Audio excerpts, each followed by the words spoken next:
The October morning of 1944 found Admiral Soemu Toyoda at Combined Fleet Headquarters in Tokyo, reviewing operational assessments from the Philippines campaign that documented the collapse of Japanese conventional air power and the recognition that suicide tactics represented the only remaining method to inflict meaningful damage on American naval forces. The report showed that Japanese losses in the Battle of the Philippine Sea had eliminated carrier aviation as effective force, that pilot training programs could not produce replacements capable of competing against experienced American aviators, that fuel shortages prevented the extensive flight training needed to develop conventional combat skills, that American air superiority was so complete that conventional attacks achieved minimal results at unsustainable cost. Admiral Takijiro Onishi's proposal from First Air Fleet in Philippines advocated systematic employment of kamikaze tactics, deliberately crashing explosive-laden aircraft into American ships, as method that required minimal pilot skill, that maximized impact of each sortie, that represented rational adaptation to resource constraints and to tactical realities that made conventional operations futile. Toyoda, who commanded forces that had been progressively degraded through 2 years of attrition, who faced American fleet whose numerical and qualitative superiority grew monthly, who understood that Japan's strategic situation was desperate, was confronting evidence that kamikaze represented not aberrant desperation, but logical military response to operational realities, where conventional air warfare had become impossible to conduct effectively with forces and resources available. The background to the kamikaze decision traced to the progressive deterioration of Japanese naval aviation through 1942 to 1944 that had transformed air forces from offensive weapon to increasingly ineffective defensive force. The June 1942 Midway disaster had destroyed 4 fleet carriers and had killed many of Japan's most experienced naval aviators. The subsequent attrition through Guadalcanal, through New Guinea, through Central Pacific campaigns had consumed Japanese air power faster than training programs could replace losses. By late 1944, Japanese naval aviation possessed aircraft, but lacked pilots with skills needed to conduct conventional air operations against American forces whose capabilities had improved dramatically since war's beginning. Vice Admiral Jisaburo Ozawa, commanding Japanese carrier forces at Battle of the Philippine Sea in June 1944, had watched his air groups being systematically destroyed by American fighters and by American anti-aircraft fire in engagement that American pilots called Great Mariana's Turkey Shoot.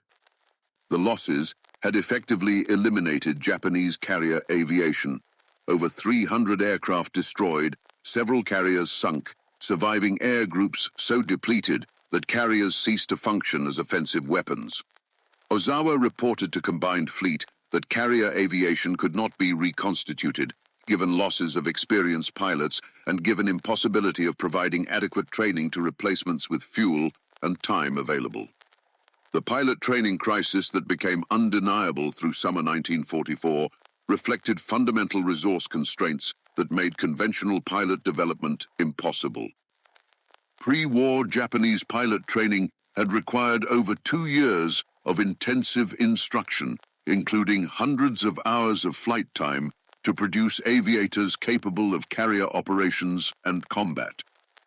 The 1944 training program attempted to produce pilots with perhaps 6 months training and perhaps 100 hours flight time, training that was inadequate for conventional combat, but that represented maximum investment that fuel shortages and time constraints permitted.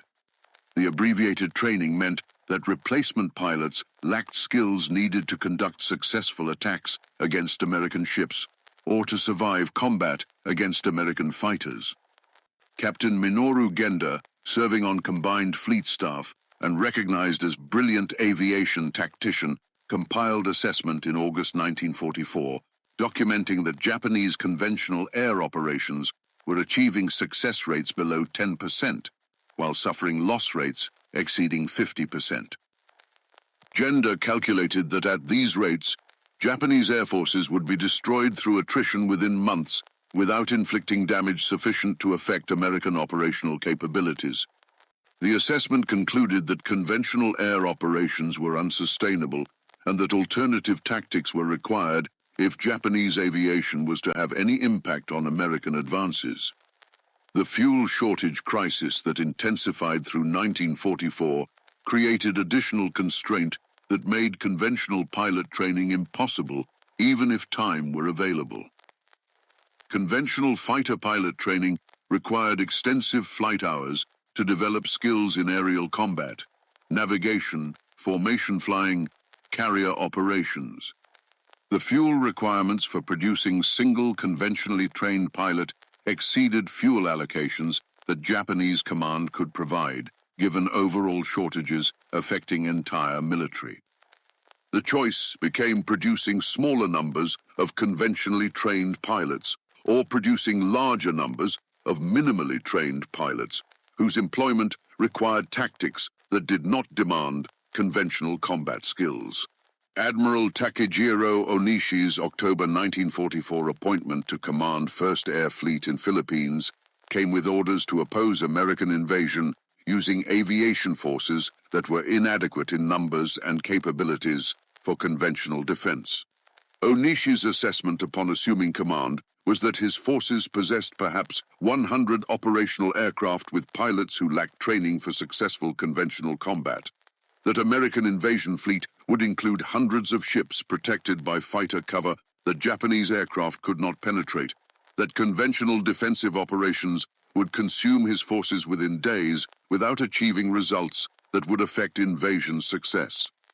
The October 19, 1944 meeting, where Onishi proposed systematic kamikaze operations to his staff, represented commander's recognition that suicide tactics offered only method to achieve hits on American ships given constraints he faced. Onishi argued that conventional attack required pilot to penetrate American fighter defenses, to evade anti-aircraft fire, to deliver weapon accurately against maneuvering target, then to escape. Sequence of tasks that inadequately trained pilots could not accomplish. Kamikaze attack required pilot only to reach target area and to crash into ship. Tasks that minimally trained pilot could accomplish with reasonable probability of success. The proposal framed suicide tactics as rational military decision rather than as desperation or fanaticism. The tactical calculations supporting kamikaze concept included assessments that aircraft loaded with explosives and crashing at high speed would deliver kinetic and explosive energy exceeding conventional bomb, that eliminating need for pilot to survive and return simplified mission planning and increased probability of hitting target, that fuel requirements for one-way mission were half those for conventional sortie, enabling twice as many missions with available fuel. The calculations demonstrated that kamikaze tactics optimized limited resources for maximum effect against American naval forces. The specific engineering analysis the Japanese aviation staff conducted compared damage potential of kamikaze attack versus conventional bombing or torpedo attack. A Zero fighter loaded with 250-kilogram bomb and crashing at 500 kilometers per hour delivered combined kinetic energy from aircraft impact plus explosive energy from bomb totaling approximately equivalent of 500-kilogram explosive charge hitting target. Conventional dive bombing attack delivered only bomb's explosive energy without kinetic component, required pilot skill to achieve accurate release, involved risk that bomb would miss target entirely. The analysis showed kamikaze attack's damage potential exceeded conventional attack while requiring less pilot skill. The probability calculations showed that kamikaze pilot who reached vicinity of American ships had approximately 30% probability of hitting target, compared to less than 10% probability for pilot attempting conventional attack and attempting to survive. The threefold improvement reflected that kamikaze pilot could focus entirely on hitting target without concerning about evasive maneuvers or escape route, could accept being hit by defensive fire if this enabled completing attack, could guarantee hit by crashing into ship rather than hoping bomb would strike accurately. The mathematical advantage supported adoption despite moral reservations. The fuel economy calculations demonstrated that one-way missions required approximately 70 liters of aviation fuel per aircraft versus approximately 150 liters for conventional missions, including return flight. The 50% reduction meant that available fuel could support twice as many kamikaze sorties as conventional sorties, doubling number of attacks possible with limited fuel stocks. The arithmetic was compelling given fuel shortages that were crippling Japanese military operations across all services. The training cost analysis showed that producing kamikaze pilot ready for operations required approximately 30 flight hours versus approximately 300 hours for conventionally trained combat pilot. The tenfold reduction in training time meant that kamikaze program could produce 10 pilots for every conventional pilot that could be trained with same fuel allocation. The efficiency gains were decisive when fuel was most critical constraint on Japanese military operations. The volunteer solicitation that Onishi's staff conducted among First Air Fleet pilots produced immediate acceptance from substantial numbers who stepped forward for kamikaze assignment. The willingness reflected combination of factors: cultural traditions that valued sacrifice for nation, military indoctrination that emphasized duty unto death, recognition that survival prospects in conventional combat were minimal anyway, belief that suicide attacks might enable Japan to achieve negotiated peace by inflicting unsustainable losses on American forces.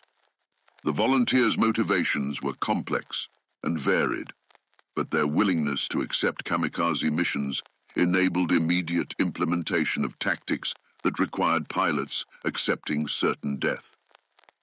The first volunteers for kamikaze missions included Lieutenant Yukio Seki, experienced pilot who had served as instructor and who possessed skills that would have been valuable for conventional operations. Seki reportedly expressed reservations about kamikaze tactics, but accepted assignment from sense of duty and from recognition that his expertise could ensure maximum effectiveness of early attacks that would demonstrate concepts' viability. Seki's participation, despite reservations, demonstrated that even pilots who questioned tactics recognized military logic supporting them, given constraints Japanese forces faced. The ceremonial elements that developed around kamikaze operations reflected efforts to provide meaning and honor to pilots accepting certain death. Pilots received samurai swords, wrote farewell letters to families, participated in ceremonies where commanders acknowledged their sacrifice. The rituals served practical purpose of maintaining morale and recruiting additional volunteers, while serving deeper purpose of providing cultural framework for accepting suicide missions as honorable rather than as waste of lives. The symbolism helped commanders rationalize ordering young men to deaths that conventional military ethics would condemn. The October 25, 1944, first organized kamikaze attacks during Battle of Leyte Gulf achieved tactical success that validated Onishi's concept and that convinced Japanese command that suicide tactics should be employed systematically. Kamikaze aircraft crashed into escort carrier St. Lo, causing explosions that sank ship, damaged other carriers in formation, demonstrated that suicide attacks could achieve hits against American vessels and could inflict damage that conventional attacks had failed to achieve. The success rate, approximately 1/3 of kamikaze aircraft achieving hits compared to less than 10% for conventional attacks, provided empirical evidence supporting adoption of tactics on larger scale. The specific sequence of St. Lo attack illuminated tactical advantages that kamikaze methods provided. 0 fighters loaded with bombs approached American carrier formation at low altitude to avoid early radar detection. American Combat Air Patrol engaged kamikazes, but could not prevent all attackers from reaching carriers. Kamikaze, piloted by Yukio Seki, crashed into St. Lo's flight deck, penetrated to hangar deck, where explosives detonated among fueled and armed aircraft preparing for launch. Secondary explosions from aircraft fuel and ordnance created uncontrollable fires that forced ship's abandonment within minutes. The attack demonstrated that single Kamikaze could destroy major warship through combination of direct impact damage and secondary effects. The American casualty reports from St. Lo sinking documented over 100 killed among ship's crew, validated Japanese calculations that kamikaze attacks would inflict casualties disproportionate to resources expended. The casualty figures contributed to Japanese hope that sustained kamikaze campaign would create American public pressure to negotiate peace rather than accepting continued losses that invasion of Japan would require. The strategic calculation was that American democracy's sensitivity to casualties created vulnerability that authoritarian Japan could exploit through tactics that maximized American losses even at cost of Japanese suicide attacks. The damage assessment from October 25th attacks showed that approximately one-third of kamikaze aircraft that attacked American carriers achieved hits or damaging near misses, that several carriers required extensive repairs, that American forces had not anticipated kamikaze tactics and had not prepared effective countermeasures. The tactical surprise contributed to initial effectiveness and created window where kamikaze attacks could inflict maximum damage before Americans adapted defensive measures. The strategic assessment that combined fleet staff compiled after initial kamikaze successes evaluated whether suicide tactics should be employed as systematic method rather than as desperate expedient. The assessment acknowledged that kamikaze tactics consumed pilots who could not be replaced, but noted that conventional tactics also consumed pilots through combat losses while achieving inferior results. The assessment calculated that kamikaze attacks inflicted damage per aircraft lost that exceeded conventional attacks by factor of 3 to 5, making suicide tactics more efficient use of limited aviation resources. The cold mathematics supported systematic adoption despite moral and cultural reservations about ordering young men to certain death.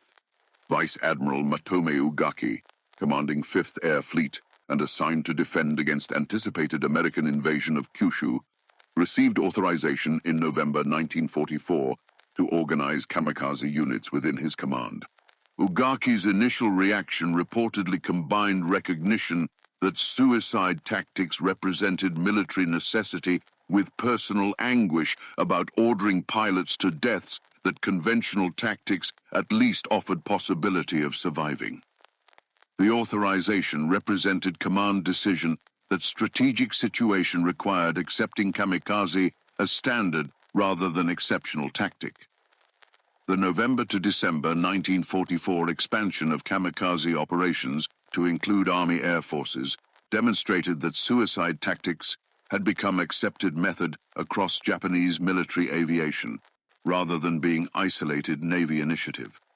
Army Aviation Command authorized formation of kamikaze units, developed parallel organizational structures, committed substantial numbers of aircraft to suicide missions. The Army adoption validated that kamikaze represented military consensus about optimal employment of degraded air power, rather than representing single commander's aberrant decision. The training programs established for kamikaze pilots demonstrated how suicide tactics enabled employment of minimally trained aviators who lacked skills for conventional combat. Kamikaze training emphasized basic flying skills: takeoff, navigation to target area, identifying ships from altitude, diving approach to target. The training eliminated advanced combat techniques, aerial dogfighting, evasive maneuvers, precision bombing, that conventional pilots required but that kamikaze pilots did not need. The simplified training meant that pilots could be ready for missions within weeks rather than months, enabling rapid expansion of kamikaze forces. The organizational structures developed to support kamikaze operations included special units with appropriate support personnel, maintenance procedures optimized for one-way missions, logistical systems that accounted for not recovering aircraft or pilots. The formalization of structures demonstrated that Kamikaze had transitioned from emergency measure to accepted element of Japanese air operations doctrine. The bureaucratization of suicide tactics reflected military organizations' capacity to rationalize and systematize even practices that violated traditional military ethics about preserving forces. The December 1944 assessment by Naval General Staff of Kamikaze effectiveness through first 2 months of systematic operations documented that suicide attacks had sunk or damaged approximately 40 American ships, including carriers, battleships, cruisers, and destroyers. The losses represented achievement that conventional Japanese air attacks had failed to accomplish in preceding months.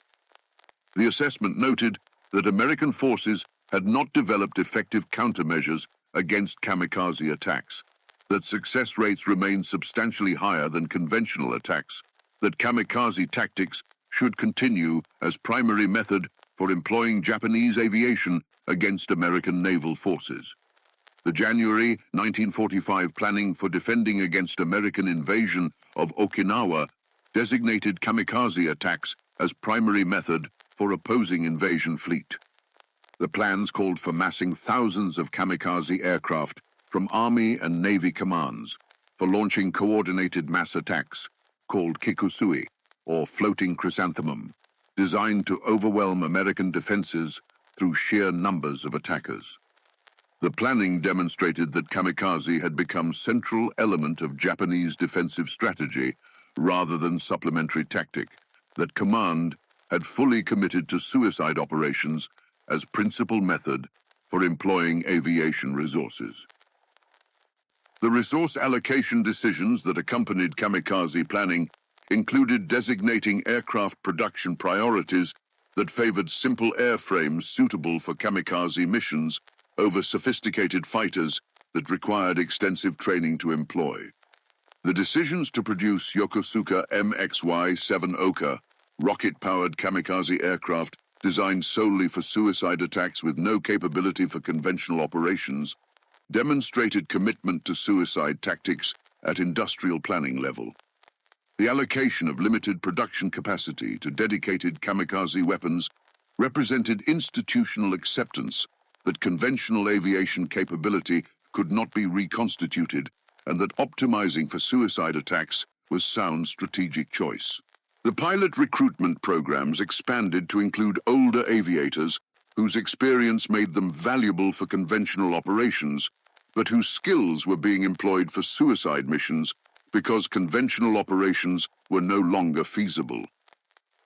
The assignment of experienced pilots to kamikaze missions represented recognition that individual pilot skill mattered less than aggregate numbers when tactics involved crashing into targets rather than engaging in aerial combat.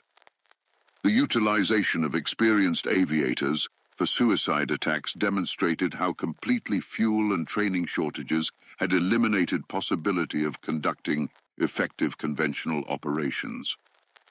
The February to March 1945 preparations for Operation 10 Go, the naval sortie that would send super battleship Yamato on one-way mission to Okinawa, paralleled kamikaze concept by treating major warship as expendable weapon for single mission. The operation planning acknowledged that Yamato lacked fuel for return voyage. That ship would be sacrificed in attack on American invasion fleet. That mission represented naval equivalent of kamikaze tactics. The extension of suicide mission concept to surface forces demonstrated how thoroughly resource exhaustion had eliminated conventional operational concepts. The April to June 1945 Kikusui attacks during Okinawa campaign represented largest systematic kamikaze operations of war, with thousands of suicide sorties flown against American fleet. The attacks achieved approximately 1,500 hits, or damaging near misses on American ships, sank dozens of vessels, created casualties exceeding 10,000 among American sailors. The scale of attacks and damage inflicted validated kamikaze as tactically effective method, even as strategic failure to prevent Okinawa's capture demonstrated that tactical effectiveness could not overcome American material superiority. The planning for Kikusui operations involved coordinating attacks from multiple airfields across Kyushu and Taiwan, massing hundreds of kamikaze aircraft for single-day attacks designed to overwhelm American defenses through numbers. The first Kikusui attack on April 6th to 7th involved over 300 kamikaze aircraft attacking American fleet supporting Okinawa invasion. The mass attack sank or damaged dozens of ships, including destroyers, destroyer escorts, ammunition ships, demonstrating that concentrated kamikaze assaults could penetrate even robust American defenses. The tactical evolution that occurred through Okinawa campaign showed Japanese commanders learning to optimize kamikaze operations based on experience. Early attacks had launched aircraft individually or in small groups, allowing American fighters to intercept kamikazes before they reached fleet. Later attacks employed larger formations that saturated American fighter patrols, coordinated timing so that multiple groups reached American fleet simultaneously from different directions, used decoy aircraft to draw American fighters away from main kamikaze formations. The tactical refinements increased success rates and demonstrated that even suicide tactics benefited from thoughtful operational planning. The target selection that Japanese commanders emphasized evolved from prioritizing aircraft carriers to targeting destroyers and smaller vessels that served as radar pickets protecting main fleet. The shift reflected recognition that carriers were most heavily defended and that achieving hits on carriers was difficult even for kamikaze pilots. Destroyers on picket duty were more vulnerable. Their destruction degraded American early warning capabilities, and sinking multiple destroyers achieved cumulative effect on American fleet defense, even if carriers remained undamaged. The target prioritization demonstrated tactical sophistication in optimizing suicide attacks for maximum strategic impact. The American destroyer crews serving on radar picket stations around Okinawa faced sustained kamikaze attacks that created extreme psychological stress and heavy casualties. Picket destroyers detected incoming kamikaze formations and directed American fighters to intercept, making them primary targets for Japanese attacks. The repeated attacks on picket stations sank numerous destroyers and created casualty rates among surviving crews that were highest of any American forces at Okinawa. The psychological toll on picket crews demonstrated that Japanese calculations about creating unsustainable American casualties had factual basis. The damage statistics from Okinawa campaign documented effectiveness and costs of kamikaze operations. Japanese forces flew approximately 1,900 kamikaze sorties during 3-month campaign. Approximately 14% achieved hits on American ships. Approximately 7% resulted in ships sunk. American losses included over 30 ships sunk and over 300 damaged, with casualties exceeding 10,000 killed or wounded. Japanese losses included all kamikaze pilots plus aircraft, representing consumption of irreplaceable resources that could not be regenerated for homeland defense. The psychological impact on American forces of kamikaze attacks created morale problems that Japanese command had anticipated and had counted on to force negotiated settlement. American sailors facing repeated kamikaze attacks suffered psychological stress from constant threat, from witnessing comrades killed in attacks, from recognition that no defensive measures could prevent all attacks from penetrating to ships. The psychological impact contributed to Japanese calculations that sustained kamikaze campaign might make invasion of Japan home islands appear too costly for Americans to accept. The medical infrastructure that American forces established to treat casualties from kamikaze attacks demonstrated scale of damage that suicide tactics inflicted. Hospital ships were stationed near Okinawa to receive wounded. Specialized burn treatment facilities were established, given that kamikaze impacts typically created intense fires. Psychiatric services were provided for sailors suffering combat stress from repeated attacks. The medical response demonstrated that kamikaze attacks were creating casualties that required significant resources to treat, supporting Japanese calculations about cumulative impact. The American countermeasures developed through Okinawa campaign demonstrated that while kamikaze tactics were effective, they were not unstoppable. American forces increased fighter patrols around fleet, improved radar warning systems, enhanced anti-aircraft capabilities, employed picket destroyers to detect kamikaze formations early. The countermeasures reduced kamikaze success rates from approximately 30% in early operations to approximately 15% by war's end. But even reduced rates represented better performance than conventional attacks achieved. The specific defensive adaptations that American forces implemented included stationing fighter aircraft on continuous patrol rather than launching only when attacks detected, positioning destroyers at extended distances from main fleet to provide early warning and to engage kamikazes before they reached high-value ships, concentrating anti-aircraft weapons on ships most likely to be targeted. The adaptations demonstrated American military's capacity for rapid learning and implementation of countermeasures, reduced kamikaze effectiveness over time, but could not eliminate kamikaze threat entirely, given that determined pilots willing to die could often penetrate even robust defenses. The radar picket concept that American forces employed involved positioning destroyers 50 to 100 kilometers from main fleet with orders to detect incoming aircraft and to vector fighters to intercept. Picket destroyers bore brunt of kamikaze attacks, but their sacrifice protected carriers and battleships that were invasion forces' most valuable assets. The picket strategy represented American adaptation that acknowledged kamikaze attacks could not be completely prevented, and that accepting losses among less valuable ships was preferable to risking major vessels. The anti-aircraft ammunition consumption during Okinawa campaign exceeded expenditures from any previous American naval operation, demonstrating intensity of defensive fire required to counter kamikaze attacks. American ships fired tens of thousands of anti-aircraft shells daily during peak attack periods. Depleted magazines that required frequent replenishment demonstrated that material advantages enabled Americans to maintain defensive barrages that smaller navies could not sustain. The ammunition expenditure validated that conventional military advantages, industrial capacity, logistics systems enabled American forces to counter kamikaze tactics through brute force, even when tactical ingenuity alone was insufficient.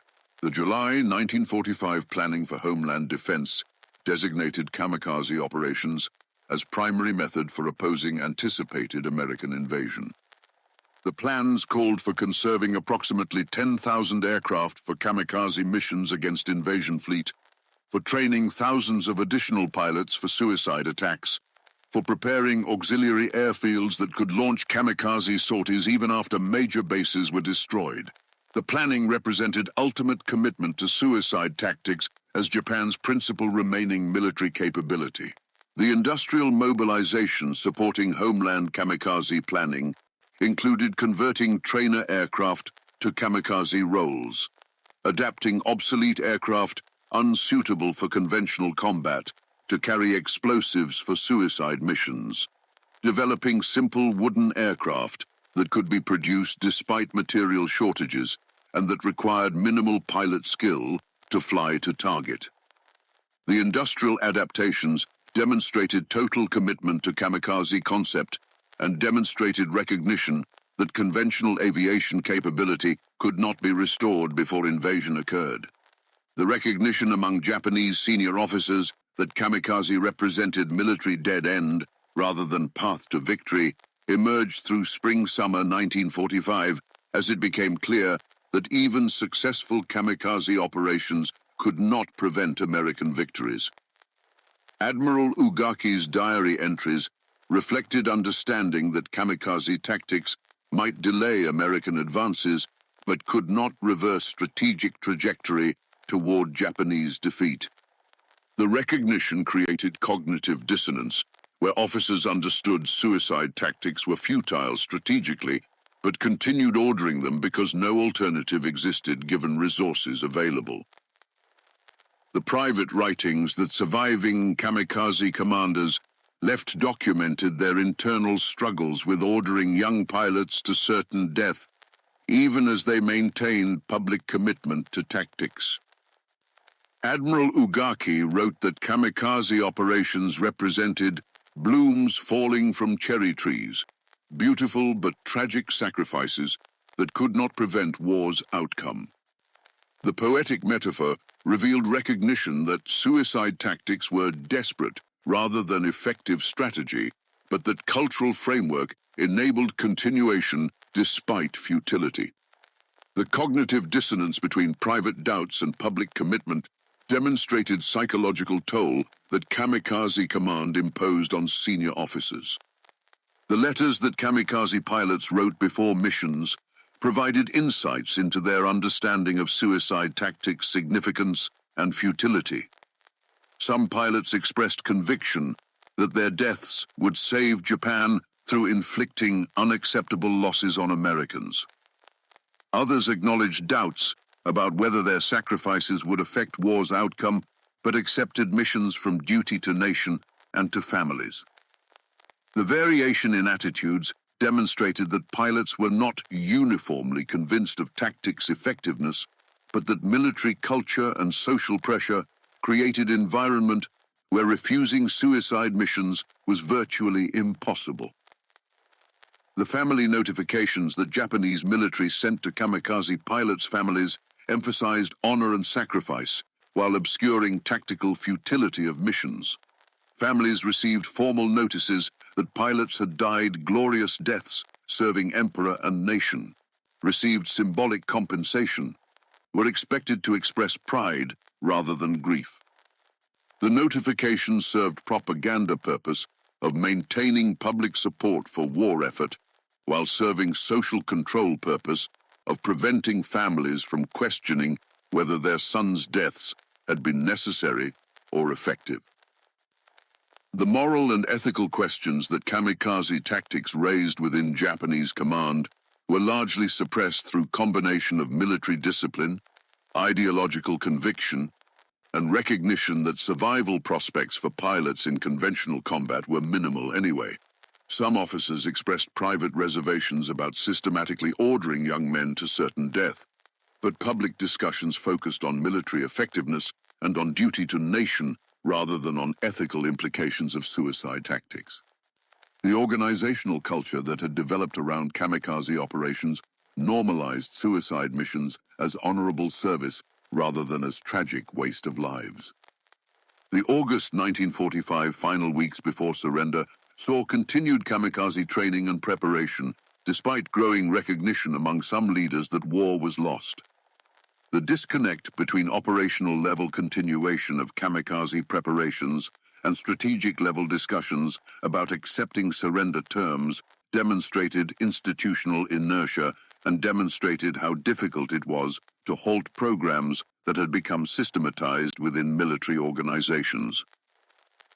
The continuation until final surrender demonstrated that kamikaze operations had become so embedded in Japanese defensive planning that stopping them required explicit command decision at highest levels.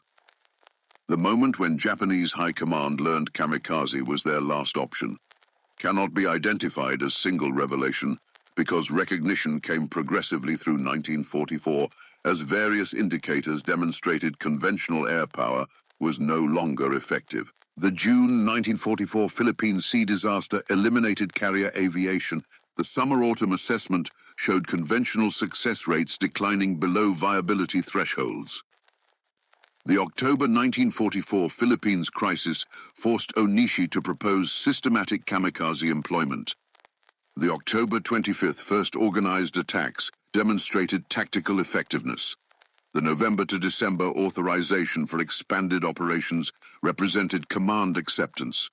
The January 1945 Okinawa planning designated Kamikaze as primary defensive method. The recognition was complete by early 1945 that conventional aviation operations were impossible and that suicide tactics represented only remaining method to employ air power against American forces. The final assessment was that Japanese High Command learned through progressive crisis from mid-1944 through early 1945 that kamikaze tactics represented their last option for employing aviation resources against American forces. The learning reflected recognition that pilot training programs could not produce aviators capable of conventional combat given time and fuel constraints. That American air superiority was so complete that conventional attacks achieved minimal results at unsustainable costs, that suicide tactics required minimal training and fuel while achieving superior results compared to conventional operations. The decision to adopt kamikaze systematically represented cold military calculation, optimizing degraded resources for maximum effect, rather than representing irrational fanaticism or cultural aberration. The tactical effectiveness that kamikaze achieved validated military logic, supporting adoption, even as strategic futility of tactics became apparent through inability to prevent American victories despite inflicting significant casualties. The institutional normalization of suicide tactics demonstrated military organizations' capacity to systematize even practices that violated traditional military ethics, created precedent that influenced Japanese military culture through war's end, and raised profound ethical questions about command responsibility for ordering soldiers to certain death, even when tactical effectiveness of orders could be demonstrated through operational results.